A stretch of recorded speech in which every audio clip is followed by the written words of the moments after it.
Nice little one. Get him up.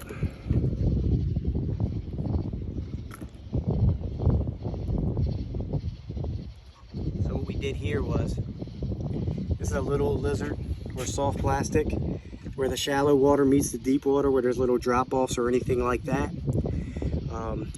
Especially in the heat of summer, they like to hide under them grass beds, get in drop-offs, be a little cooler.